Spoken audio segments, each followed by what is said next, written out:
My name is Ethan Winters, and I never set out to become an accidental master of espionage, but that's exactly what happened when I uncovered the shocking truth about my wife, Natalie.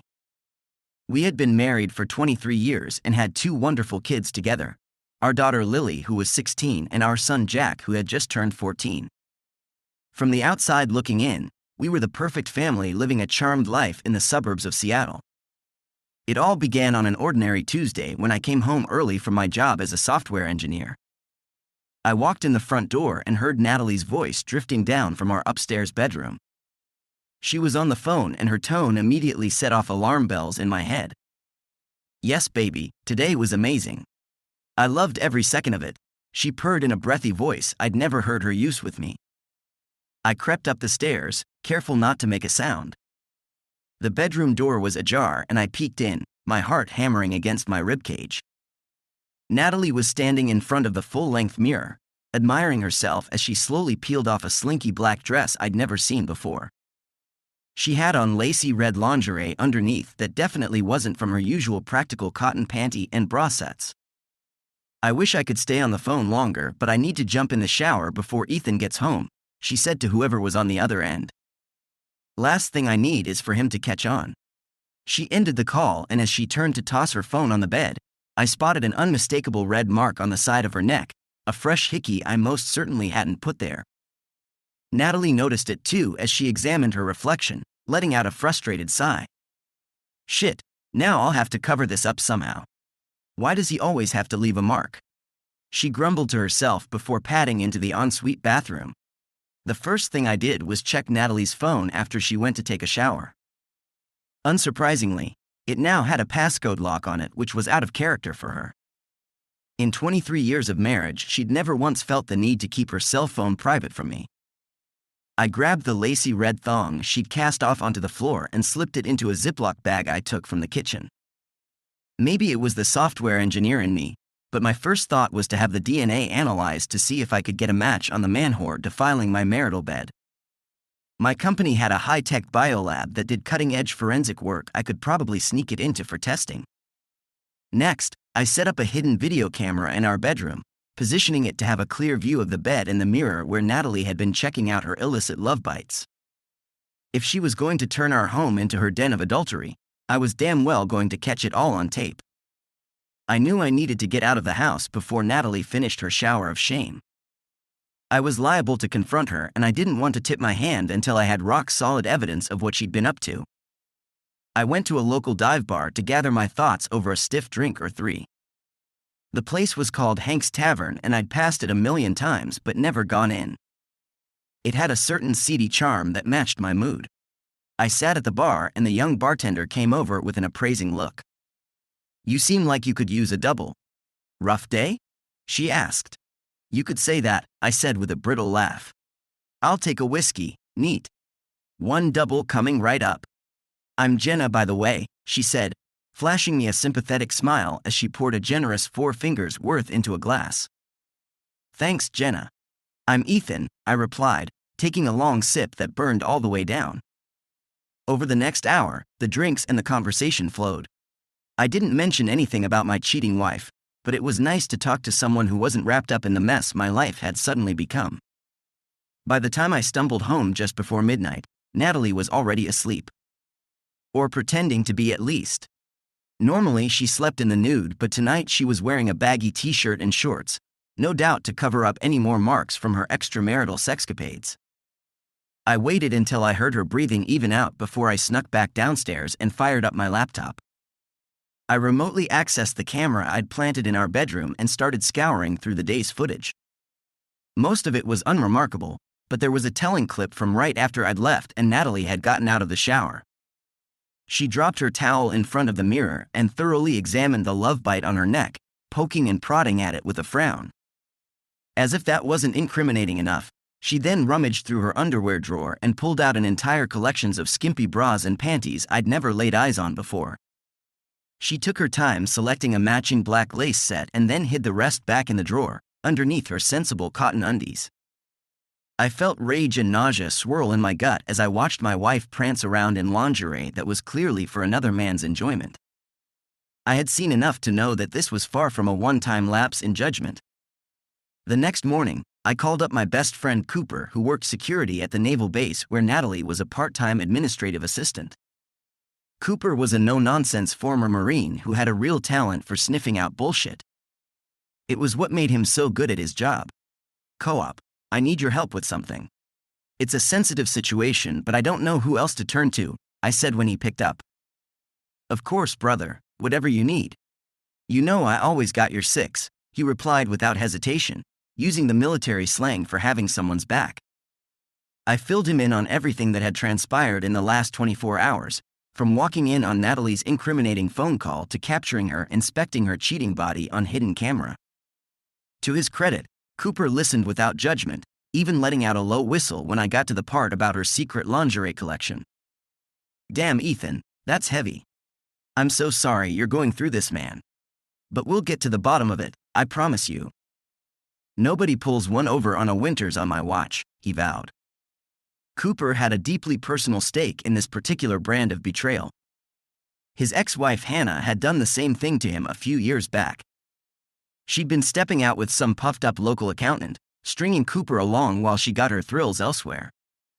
It had damn near destroyed him when he found out. The divorce had been long and brutal and contentious. But he'd come out stronger in the end. And now he was determined to guide me through the same trial by fire. Listen carefully, here's what we're gonna do. Rule number 1, trust no one except me. Anyone could be conspiring to cover Natalie's tracks or could have known what she was up to this whole time.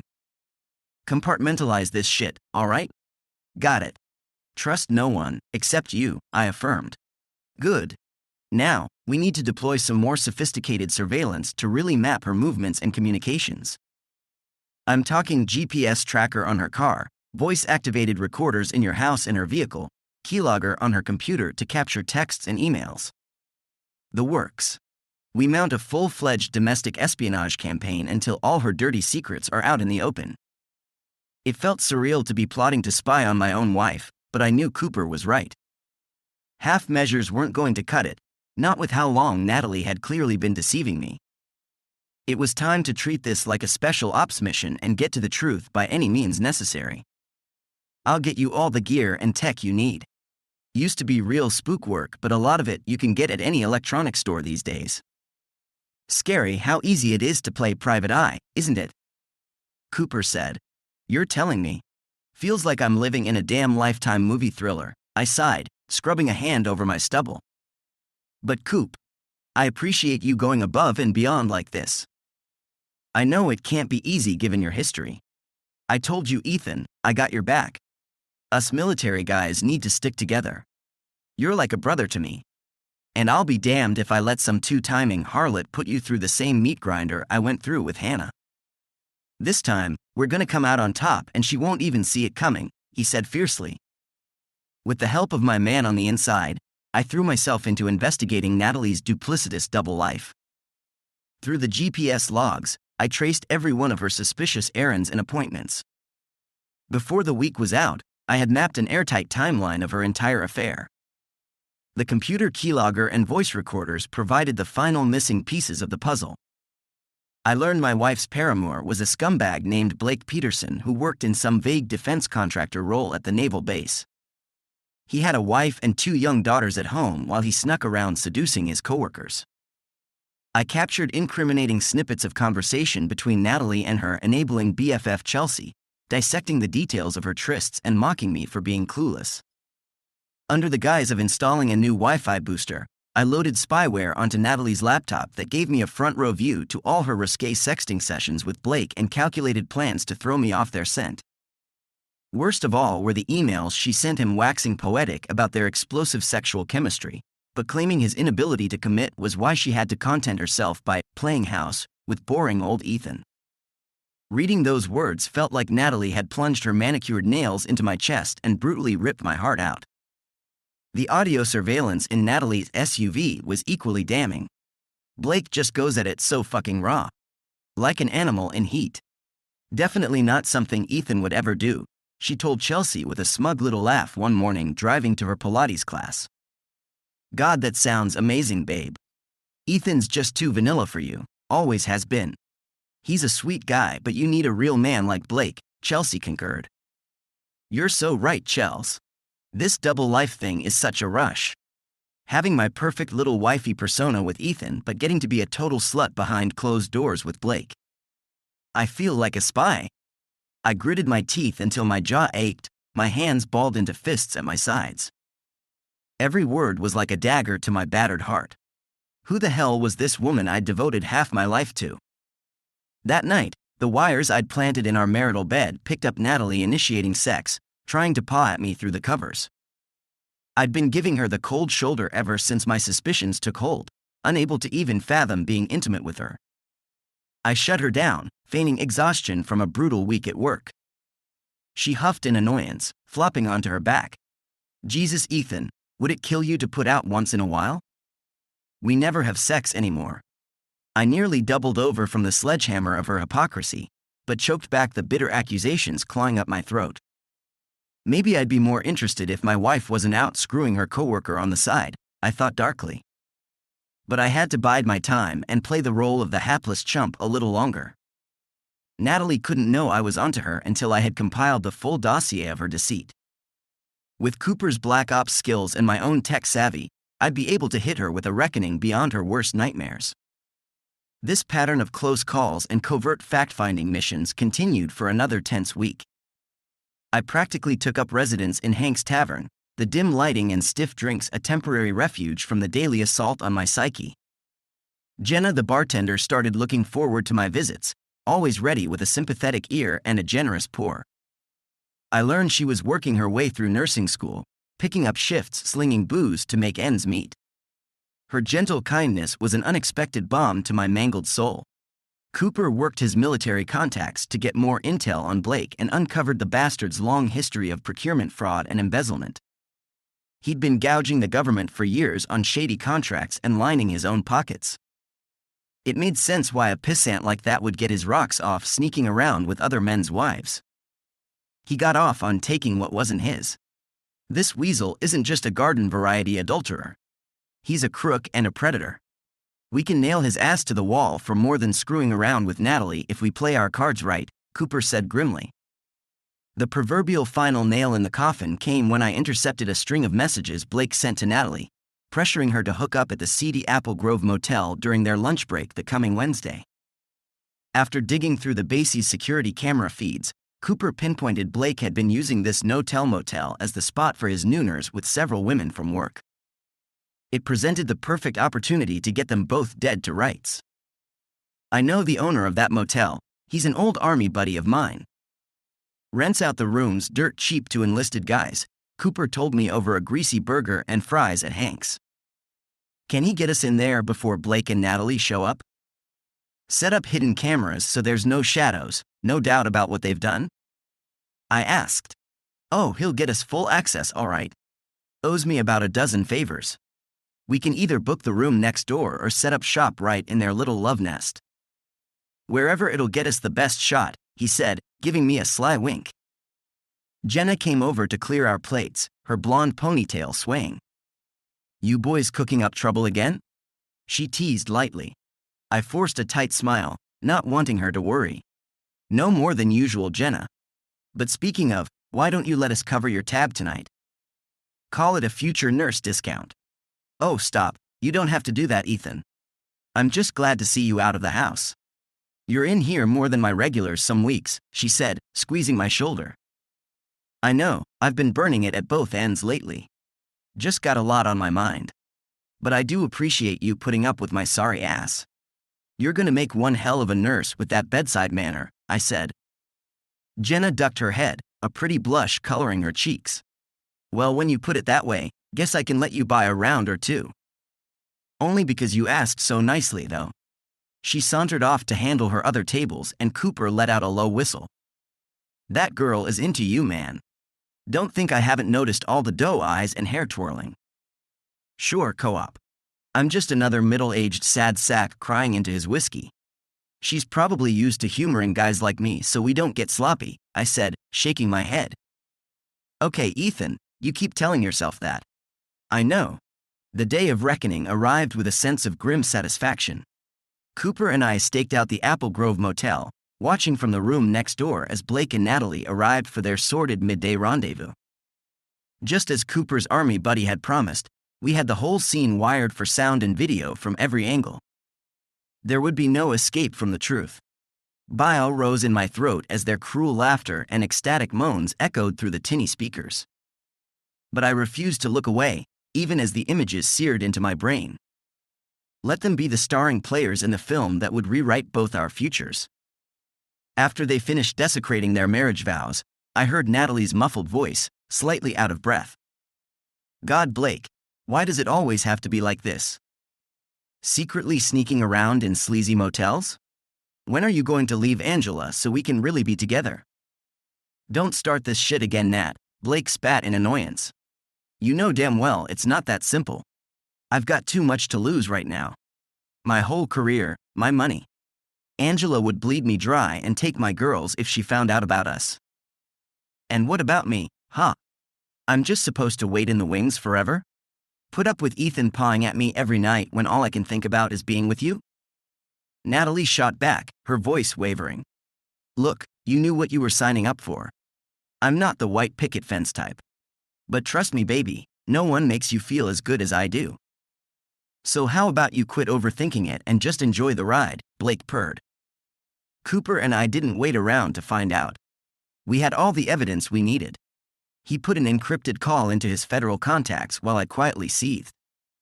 It took every ounce of restraint not to beat down that door and introduce Blake's smug face to my fists. But this rat bastard needed to be put away for a lot longer than a simple assault charge would stick. Cooper promised his buddies at the FBI would make sure Blake rotted in prison for his laundry list of fraud and corruption. Nail him to the wall in a way that even his slick government contractor lawyers couldn't weasel out of. Get the proof of his affairs down to the field office tonight.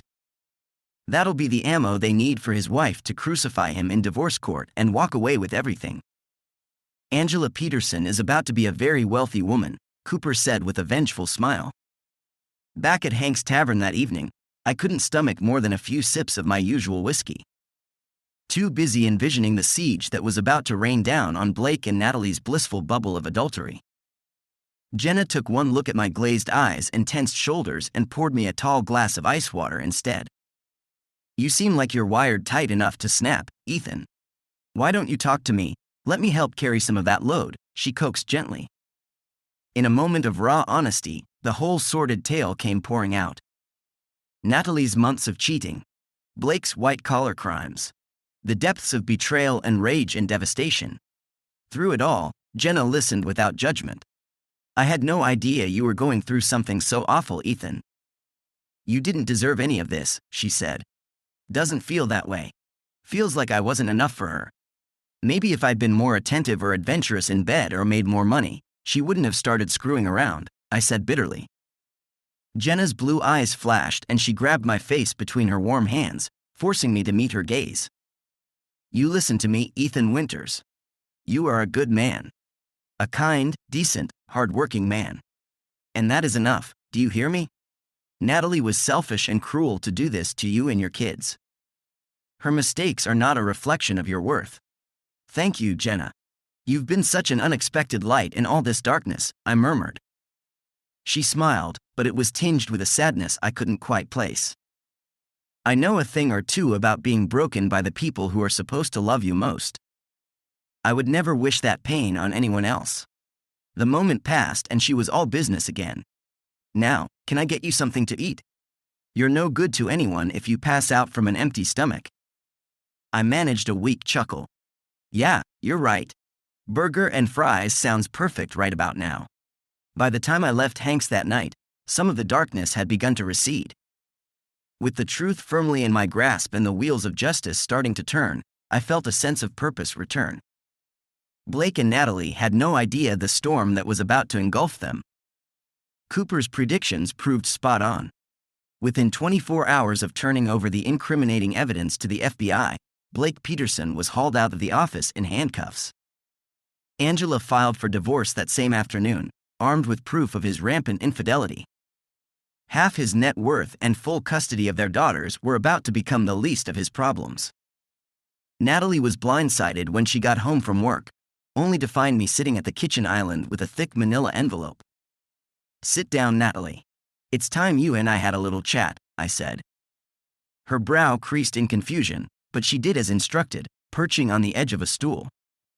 "Ethan, what's going on? You're starting to scare me. Did something happen with the kids?" A bark of humorless laughter escaped my throat. "No, Natalie, our children are just fine."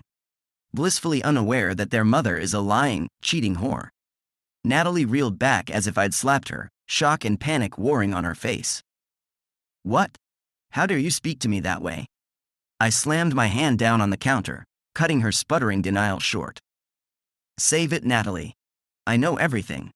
I know about Blake, I know about your secret motel hookups, I know about all the lies you've been spinning for months. So don't you dare sit there and keep insulting my intelligence." All the color drained from her face as the facade came crumbling down. "Oh God. Ethan, please, let me explain." "Explain? What is there to explain? You've been screwing your coworker and laughing about what a clueless idiot I am behind my back. Our entire marriage is built on a foundation of your deceit. There's no coming back from that," I said. Natalie reached across the island for my hand, but I snatched it away as if her touch burned. "Please, Ethan, it was a mistake. I was confused and lonely, and you'd been so distant. I never meant to hurt you. It's you I love, it's always been you," she pleaded. I stared at the stranger wearing my wife's face and felt only disgust. "If you truly loved me, you never could have done this. Destroy our family, our future, and for what? A few cheap thrills with a man who sees you as his plaything? You make me sick," I spat. A coldness seeped into my chest as I slid the divorce papers across the counter, the beginning of the end. "I've already spoken to a lawyer. You'll be hearing from them soon to sort out custody. But I want you out of this house, Natalie. You don't get to keep playing the devoted wife and mother after this." The mask of regret and false apologies fell away then, replaced by something ugly and bitter. "You sanctimonious bastard. You think you're so perfect? Maybe if you hadn't let yourself go and treated me like a real woman, I wouldn't have had to look elsewhere," she hissed. I met her venom with stony indifference, refusing to let her poison take hold. "Tell yourself whatever you need to, Natalie. But we both know this is not my failure. You ruined this. You ruined us. And you're going to have to carry that for the rest of your miserable life."